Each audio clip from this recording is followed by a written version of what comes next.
Assalamualaikum warahmatullahi wabarakatuh.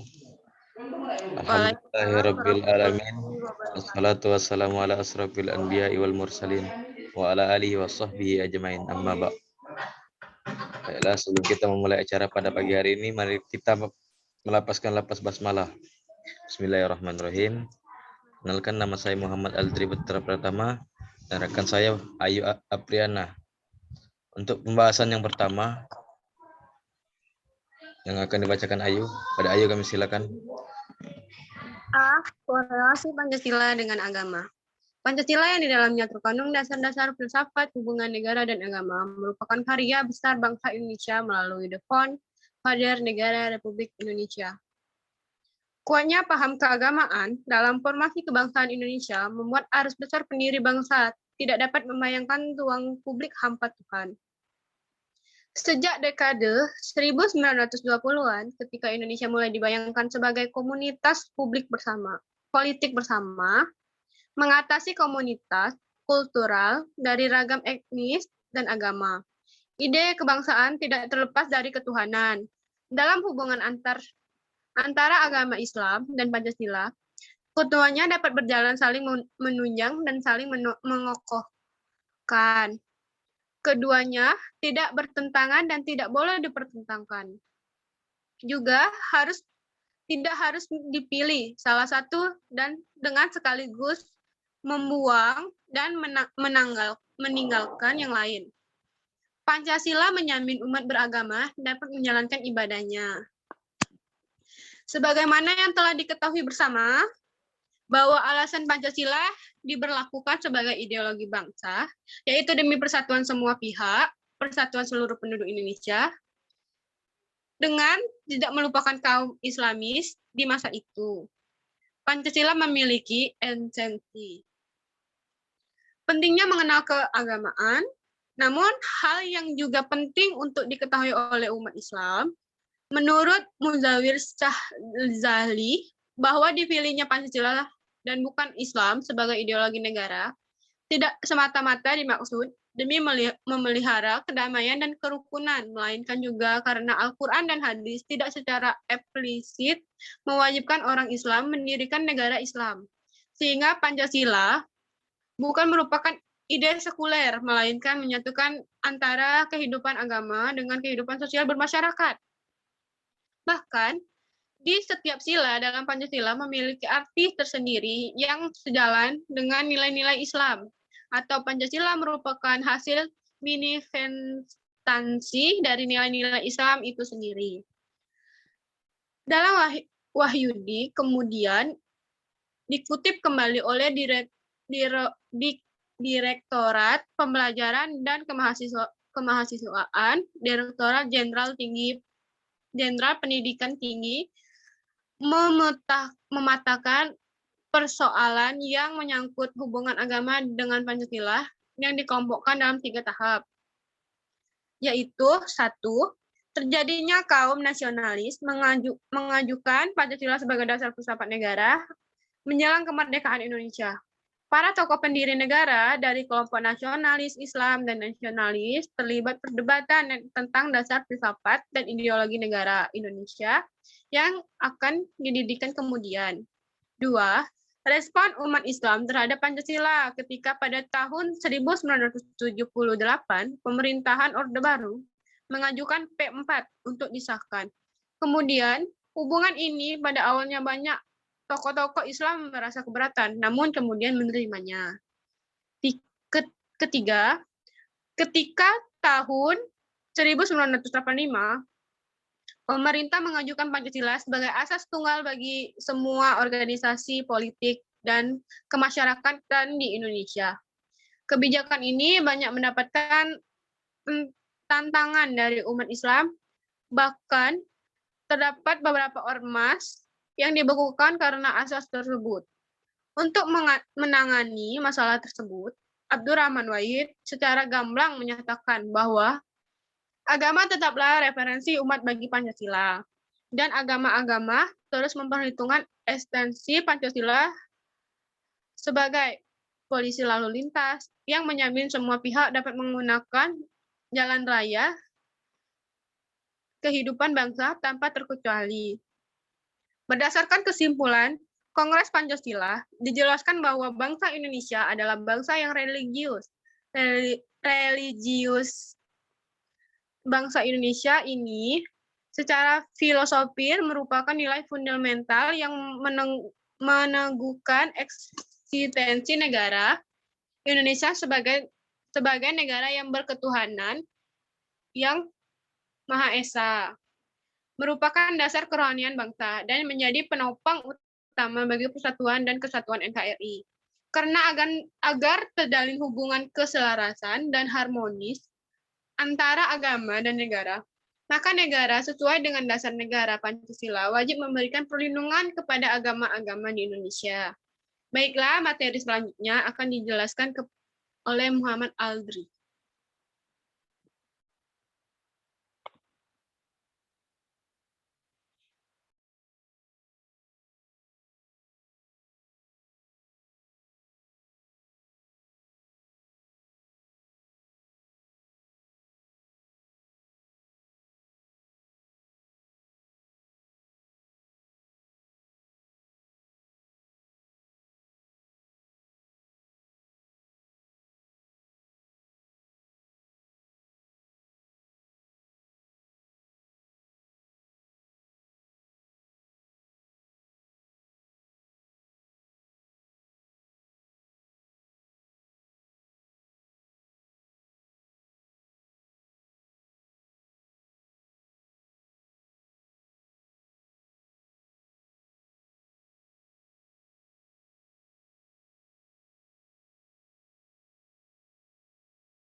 Baiklah, materi yang kedua yaitu refleksi nilai-nilai dalam materi muatan sila-sila Pancasila. Dihapuskannya 7 kata dalam Piagam Jakarta pada tahun 1945 dalam pengorbanan umat Islam yang amat besar demi mengangkat tali persaudaraan di tengah masyarakat multikultur di Indonesia. Hal seperti ini bukan hal pertama yang dilakukan para tokoh agama, tokoh Islam. Jauh sebelum kemerdekaan Indonesia, tepatnya pada tahun 6 Hijriah, terjadinya hal yang kurang lebih sama. Pada saat itu adalah saat perjanjian Hudaibiyah disepakati yang mengangkat nilai perdamaian antara umat Islam yang dipimpin oleh Nabi Muhammad SAW dan kaum Quraisy, memaksa Nabi Muhammad SAW menghapuskan lafaz basmalah pada awal naskah perdamaian. Sejatinya tidak ada seorang pun yang berani menghapuskan lafaz itu yang amat sakral bagi umat Islam. Namun Rasulullah SAW lebih memilih perdamaian dan menggantikan lafaz basmalah dengan lafaz bismika Allahumma yang dapat diterima oleh semua pihak. 1. Sila pertama, ketuhanan yang Maha Esa. Pada prinsipnya, sila pertama menegaskan bahwa bangsa Indonesia dan setiap warga negaranya harus mengakui adanya Tuhan. Ini merefleksikan bahwa Indonesia pada umumnya merupakan bangsa religius. Kesadaran akan Sang Pencipta tumbuh subur di kalangan pemeluknya karena ladang agama-agama dipupuk dan dipelihara. Agama-agama diberikan tempat untuk hidup dan berkembang oleh pemerintah dan masyarakatnya. Para penganutnya bebas mengembangkan keimanannya pada Tuhan yang Maha Esa. Ketuhanan yang Maha Esa dalam sila pertama merupakan kearifan dalam merengkuh dan merangkul keanekaragaman agama-agama. Ini menggambarkan sebuah perjumpaan dan titik temu agama-agama, juga titik temu seluruh lapisan masyarakat pemeluknya. Sila ini menekankan fundament etis religius atas bangsa Indonesia yang bersumber dari moral ketuhanan dan sekaligus pengakuan akan pluralitas keagamaan. Sila pertama ini sama dengan ketauhidan dan hablum minallah. Sila pertama yang berbunyi ketuhanan yang Maha Esa merupakan sendi tauhid di dalam Islam. Sudah menjadi fitrah bagi manusia secara naluriah, memiliki potensi ketuhanan dan dalam bentuk pikir dan zikir dalam rangka mengemban misi sebagai khalifah fil ardi, serta keyakinan yang terkadang tidak sanggup untuk dinyatakan.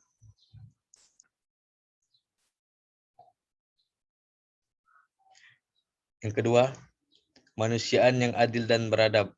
Kemanusiaan yang adil dan beradab dalam Pancasila pada prinsipnya menegaskan bahwa kebangsaan Indonesia merupakan bagian dari kemanusiaan universal yang dituntut pengembangan persaudaraan di dunia berdasarkan nilai-nilai kemanusiaan yang berkeadilan dan berkeadaban.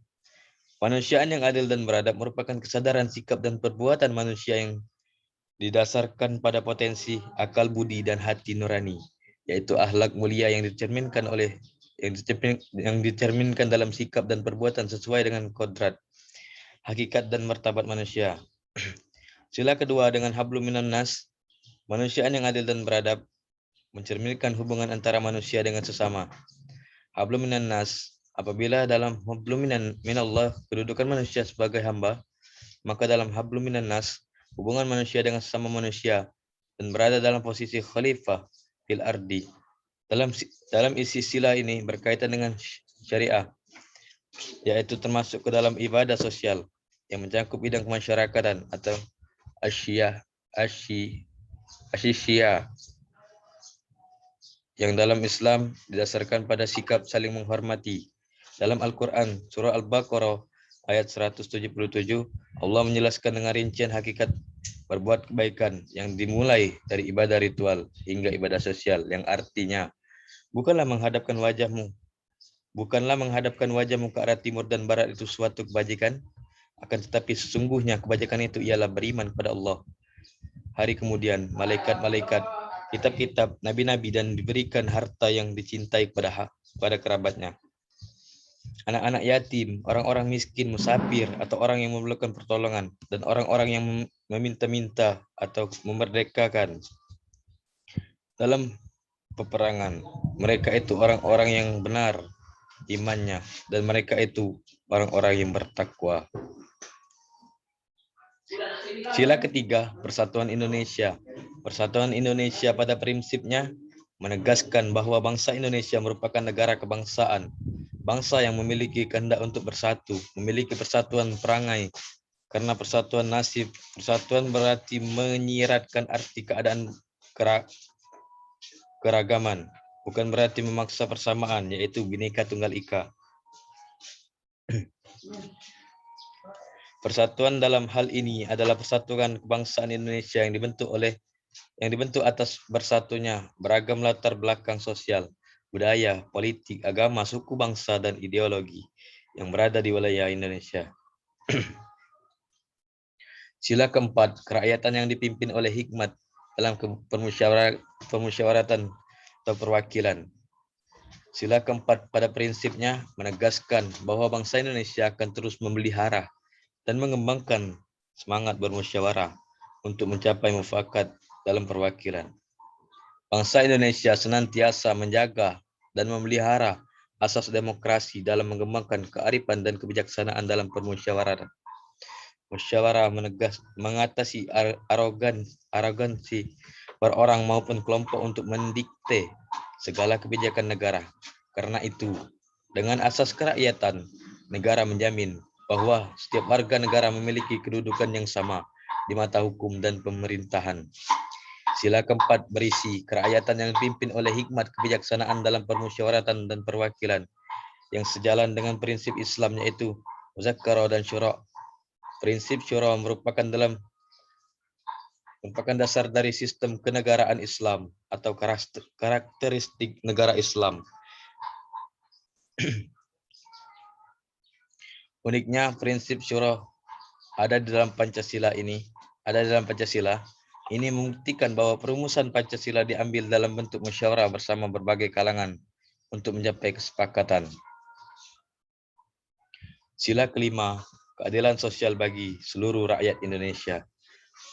Sila keadilan sosial bagi seluruh rakyat Indonesia pada prinsipnya menegaskan bahwa seyogyanya tidak akan ada kemiskinan dalam Indonesia merdeka. Secara khusus, keadilan sosial menekankan prinsip keadilan dan kesejahteraan ekonomi atau meminjam istilah Soekarno sebagai prinsip social res refadigit, yakni bahwa persamaan, emansipasi, dan partisipasi yang dikehendaki oleh bangsa bukan hanya terletak pada politik, melainkan juga di bidang perekonomian. Keadilan sosial berarti tercapainya keseimbangan antara kehidupan individu atau pribadi dengan kehidupan masyarakat. Sila kelima berisi keadilan sosial bagi seluruh rakyat Indonesia, sejalan dengan prinsip keadilan dalam Islam. Lebih spesifikasi lagi, bahwa keadilan yang dimaksud yaitu dalam pemerataan rezeki berupa zakat, infak, dan sedekah. Keadilan sosial berkaitan erat dengan maqasid al-syariah atau sasaran-sasaran syariat. Sedangkan maqasid al-syariah terdiri dari 3 aspek. Yang pertama, daruriyat, mengenai perlindungan terhadap hal-hal yang bersifat esensial bagi kehidupan manusia, seperti agama, keturunan, dan harta benda. Yang kedua, hajiyat, yaitu pemenuhan hal-hal yang diperlukan dalam hidup manusia, tetapi bobotnya di bawah kadar daruriyat. Yang ketiga, tasiniyat, yaitu perwujudan hal yang menjamin peningkat kondisi individu dan masyarakat sesuai dengan tuntunan tempat dan waktu, tuntunan selera, dan rasa kepatutan untuk mengelola persoalan-persoalan masyarakat dengan sebaik-baiknya. Demikianlah yang dapat saya sampaikan. Lebih dan kurang saya mohon maaf. Untuk penutup yang akan saya bacakan, simpulannya: 1. Pancasila sebagai dasar negara dan ideologi. Negara tidaklah bertentangan dengan nilai-nilai ajaran Islam. Sebagai agama yang rahmatan lil alamin atau rahmat bagi semesta alam, Islam sangat relevan dan fleksibel dalam segala bidang kehidupan. Islam mengatur segala para pemeluknya dalam hal ini, baik itu kehidupan individu maupun sosial kemasyarakatan. Kedalaman nilai filosofi Pancasila yang merupakan perwujudan dari nilai-nilai ajaran Islam hendaknya memperkuat posisi kita sebagai negara Indonesia yang beragama. 2. Terdapat kesamaan antara nilai isi dalam Pancasila dengan nilai-nilai ajaran Islam, yaitu sila pertama sama dengan ketauhidan dan hablum minallah. Sila kedua yaitu sejalan dengan hablum minan nas. Sila ketiga yaitu sesuai dengan prinsip ukhuwah. Sedangkan sila keempat pun sejalan dengan prinsip muzakkarah atau beda pendapat dan syurah atau musyawarah. Dalam sila kelima yaitu sama dengan prinsip keadilan yang khususnya dalam hal zakat, infak, dan sedekah. Saran, kita sebagai warga negara Indonesia dan masyarakat yang beragama senantiasa melaksanakan, menjaga, dan melengkapinya nilai-nilai Pancasila dalam kehidupan berbangsa, bernegara, bermasyarakat, dan beragama dalam rangka memperkuat posisi kita sebagai negara Indonesia yang beragama. Demikianlah yang dapat kami sampaikan. Lebih dan kurang saya mohon ampun. Saya minta maaf pada Allah, saya mohon ampun. Baiklah. Saya Muhammad Aldri Putra Pratama dan rekan saya Ayu Apriana pamit undur diri.